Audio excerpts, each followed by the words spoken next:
Jean-Claude Dacier et Antonin André sont avec moi dans cette première heure pour commenter l'actualité. Et d'abord, effectivement, cette réponse de Netanyahou à Macron. On commence par Benjamin Netanyahou. Il était l'invité exclusif hier de Laurence Ferrari sur CNews et Europe 1.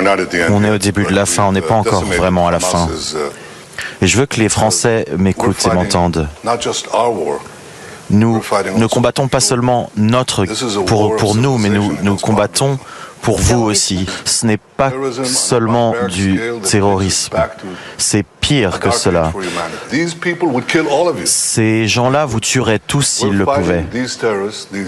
Nous combattons ces terroristes. Ce sont des islamistes radicaux. Ils assassinent des chrétiens, des arabes, des juifs. Ils assassinent tout le monde. C'est une guerre de civilisation contre la barbarie. Et nous sommes en tête de cette guerre et la France doit soutenir l'Israël. Emmanuel Macron présentait, lui, une conférence internationale de soutien à la population et à la souveraineté du Liban. Aujourd'hui, à Paris, voilà ce qu'il répond au Premier ministre israélien. On parle beaucoup ces derniers jours de guerre de civilisation ou de civilisation qu'il faut défendre. Je ne suis pas sûr qu'on défende une civilisation en semant soi-même la barbarie. Je suis sûr d'une chose, c'est que la possibilité d'une civilisation se joue au Liban. C'est-à-dire la possibilité pour des femmes et des hommes dont les origines sont différentes, dont les religions sont différentes, de partager un même territoire et de vivre pour un même projet. C'est aussi pour cela que le Liban est important pour lui-même et est toujours plus grand que lui-même. Jean-Claude Dacier, cette réponse d'Emmanuel Macron, elle est parce que on est dans un lieu où on est censé soutenir le Liban et on connaît la situation au Liban, ou est-ce que c'est la profonde volonté d'Emmanuel Macron de répondre directement à Benjamin Netanyahou? Écoutez, si on est optimiste, les temps sont se prêtent mal à cette nature d'optimisme, mais on se dit qu'ils se parlent encore au téléphone. Mais honnêtement, on a rarement entendu un tel niveau, je dirais, de propos plus que désagréables entre deux patrons, chefs d'État si on veut. Ce sont des chefs d'État, oui. Ce sont des chefs d'État l'un et l'autre. Macron, en général, si vous voulez, ce genre de propos, ça se tient discrètement. La France a toujours, je suis pas sûr d'ailleurs que Macron ait le soutien d'une majorité de Français sur la position qu'il a prise. Je vois bien la montée de l'antisémitisme, il faut être aveugle pour pas s'en rendre compte. Néanmoins, il y a une très longue histoire entre la France et Israël. Je sais bien que la critique de Netanyahou, qu'on peut faire, et on le voit bien esclave de deux ou trois ministres qui sont extrémistes et qui sont pour le grand Israël et qui ne rendront jamais les territoires entre guillemets occupés. Mais néanmoins, je pense que le président de la République française, me semble-t-il, a tort de se comporter ainsi. Parce qu'il y a au fond du sentiment français quand même. On va voir, mon cher camarade. Mais je pense que Antonin André secoue la tête. Oui, permettez qu'il y ait un avis nuancé. Non, mais j'essaie d'avoir un avis nuancé, mais si vous voulez, il n'y avait aucun élément positif, enfin qui permettait un brin d'espoir, une esquisse d'espoir dans le discours de Netanyahou. C'est la guerre totale. Oui, mais on a déjà cogné sur Gaza qui est dans un état absolument lamentable, et sur Beyrouth et puis sur le sud Liban. On se demande ce qui va arriver. Oui, mais donc je veux dire, évidemment, c'est appuyé là-dessus. Macron considère que l'attitude du gouvernement de M. Netanyahou et de ses alliés extrémistes n'est pas acceptable. Je suis pas sûr que la France le suive complètement, parce que on a aussi souffert du terrorisme en France quand même. mais hein. alors, N'oubliez pas. Alors, Antonin André. moi je pense que ces deux dirigeants, et ils tiennent ces propos publiquement parce qu'ils font de la politique. Les deux font de la politique. Benjamin Netanyahou, quand il s'adresse à CNews et à Laurence Ferrari, adresse un message aux Français. Et évidemment, il active un levier qui va immédiatement résonner chez nous sur les attentats atroces du Bataclan, sur les voilà. Et donc il fait un parallèle qui, à mon avis, est un parallèle un peu, comment dirais-je, globalisant, généralisateur. La France n'est pas tout à fait dans la même situation que l'État d'Israël. Et la situation géopolitique de la France n'est pas la même. L'histoire n'est pas la même. Et par ailleurs... Il parle des groupuscules terroristes. Il dit ces gens vous tuerez tous. Oui. Et ça s'est produit au Bataclan. Par ailleurs, je pense qu'Emmanuel Macron, dans sa prise de position, il ne faut pas perdre de vue que il y a des pays arabes dans le monde. Bien sûr. Il y a des pays non alignés. qui n'ont pas forcément exactement le même prisme qu'Israël, ni le même prisme que les Américains. Donc et il est prudent. Il faut faire attention aussi à ces pays-là et à ne pas les exclure totalement ou ne pas leur faire ressentir l'idée qu'il y aurait un amalgame entre ce qui se passe à Gaza et le sort de ces pays-là.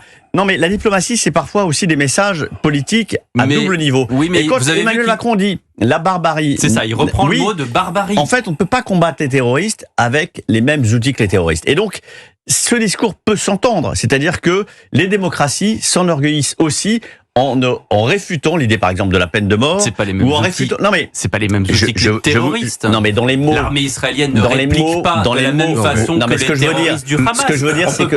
Non, mais Pierre, ce que je veux dire, c'est que... un parallèle entre ce que en fait, les tout n'est pas pogroms permis. du Hamas... En fait, tout n'est pas permis pour répondre aux terroristes. Et la riposte de l'armée israélienne. Ce que dit Emmanuel Macron, c'est tout n'est pas permis, et notamment des moyens trop expéditifs et qui font fi des populations civiles quand on répond à les terroristes. Parce que c'est ce qui nous différencie d'eux. C'est-à-dire que nous, on fait la différence entre les civils et les extrémistes. Donner le sentiment qu'il y a un amalgame entre les deux, c'est dangereux. Et donc le message d'Emmanuel Macron, il est dosé à l'aune de ses oreilles et de ces pays arabes, de ses opinions publiques. Je comprends qu'il soit prudent, mais qu'il utilise, qu'il reprenne le mot de barbarie pour l'utiliser dans un autre escient. C'est fort, c'est très fort. C'est un message politique à dessein envoyé aux nations arabes. Absolument. Voilà. Mais qu'est-ce que vous leur laissez comme espace? Si vous voulez, moi, ce qui me frappe dans la position actuelle du gouvernement israélien, c'est qu'on ne voit pas l'objectif. La vision qui consiste à dire on va éliminer le Hamas, après une attitude de la part de M. Netanyahou qui n'a pas toujours été celle-là, mais oublions. On va éliminer le Hezbollah, et puis ensuite on s'en prendra à l'Iran. Si personne ne l'arrête, on est sur une guerre totale qui va durer des années. C'est pour ça que dont on ne connaît pas vraiment l'issue. Mais donc c'est pour ça qu'il n'est pas forcément déplacé qu'Emmanuel Macron ait une voix qui dise en fait tous les moyens ne sont pas permis et tous les pays ne sont pas. Fallait-il le dire avec ces mots-là? Je ne sais pas. Peut-être non. La barbarie. Non, mais pour que les nations arabes en question, qui sont aussi très silencieuses et prises dans cet étau et dans ce conflit, entendent ce message-là. Et c'est important, je pense, qu'elles l'entendent. Ce n'est pas en semant soi-même la barbarie. Oui, mais qu'est-ce que veut Monsieur Netanyahou? Israël ne sème pas la barbarie. Mais, pardon, Pierre de Villeneuve, le Liban, je ne sais pas si vous connaissez ce pays, c'est un pays martyr. C'est un pays qui vit avec 2 heures d'électricité, d'électricité par jour au maximum, dont le port a explosé. Et Emmanuel Macron avait promis de s'y rendre à nouveau et de ne pas laisser les Libanais. Il n'en a rien fait.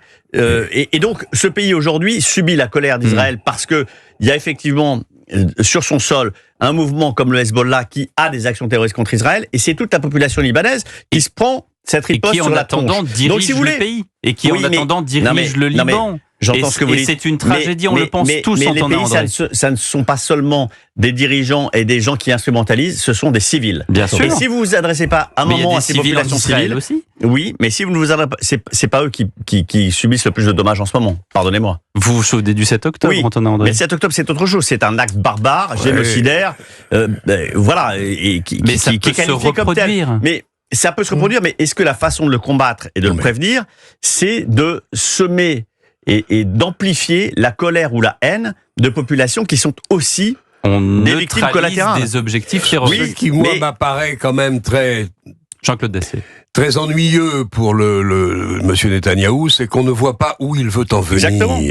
Quel est l'objet de... On est tous d'accord pour éliminer les terroristes. Ça fait pas l'ombre d'un doute. Je l'espère en tout cas. Il y a des Libanais qui sont très contents qu'Israël élimine le Hezbollah. Sous-entendre de la part de Netanyahou que Emmanuel Macron ou que la France n'était pas sur cette ligne, c'est d'une malhonnêteté intellectuelle redoutable. Et c'est donc de la politique. Netanyahou fait de la politique. Ne soyons pas naïfs. Est-ce que oui ou non, le gouvernement israélien, après avoir fait les actions militaires qu'il estime devoir faire au nom de la civilisation occidentale, si on veut, qu'est-ce qu'il veut exactement? Il faut négocier avec les Palestiniens. Est-ce qu'il est d'accord? Il faut ouvrir la négociation. Est-ce qu'il est d'accord pour négocier avec les... voilà. Sous couverture internationale, avec les Palestiniens si on en trouve, etc. Et créer une structure administrative qui demain, peut-être, deviendra un État, en Cisjordanie, à Gaza, je ne sais pas. Mais pour le moment, c'est pas du tout l'objet de la politique de M. Netanyahou. Parce que la guerre n'est pas finie. Mais il est aussi tenu par deux extrémistes qui ne veulent pas du Grand Israël, qui veulent du Grand Israël et qui ne veulent pas rendre la Cisjordanie, ni rien de comparable. C'est là où c'est compliqué. Mais enfin, l'Iran, attendez. L'Iran sans les États-Unis, vous n'attaquez pas l'Iran. Le développement des colonies en Cisjordanie, c'est un fait historique qui dure depuis 30 ans. Évidemment. Et sur lequel la communauté internationale laisse faire et a fermé les yeux pendant des années. Donc, si vous voulez, c'est facile de dire après les terroristes prospèrent. Les terroristes, ils prospèrent pas sur rien. Ils prospèrent aussi sur une situation de misère. Ils prospèrent aussi sur une situation de misère et de détresse. Qu'est-ce que vous voulez dire par là? Ce que je veux dire, c'est que le partage du pouvoir entre le Hamas à Gaza et le djihad islamiste en Cisjordanie pendant que l'OLP est en retrait, c'est un problème. Il y a un problème politique de représentation de ces populations. Le dit. Et les Israéliens disent aussi qu'il faut une nouvelle organisation politique. Pour l'instant, c'est le Hamas. Il manque quelque chose dans la position israélienne et chacun le sait et le reconnaît. À moins qu'on veuille une guerre qui va durer des mois, des mois et des mois. D'identifier un interlocuteur. Moi, je vais vous dire, faire les choses les unes après les autres. Je serais ravi de voir en attendant, Israël joue sa survie dans cette guerre. Que le régime des talibans tombe en Iran, je serais ravi, le premier ravi sans doute, je le dirais tout de suite. On serait ravis avec vous. C'est pas facile. Qu'est-ce qui s'est passé? Les Américains sont retirés et ils ont laissé les talibans revenir. Donc si vous voulez faire la leçon sans arrêt en expliquant que le carpet bombing, ça suffit à éradiquer un problème politique, c'est un peu limité. Moi, je fais pas la leçon, j'entends juste des propos et on les a commentés. Les propos sont très désagréable entre les uns et les autres. On est d'accord. Et la situation qu'on a on n'aurait peut-être pas dû choisir cette sémantique. me semble-t-il, est relativement nouvelle.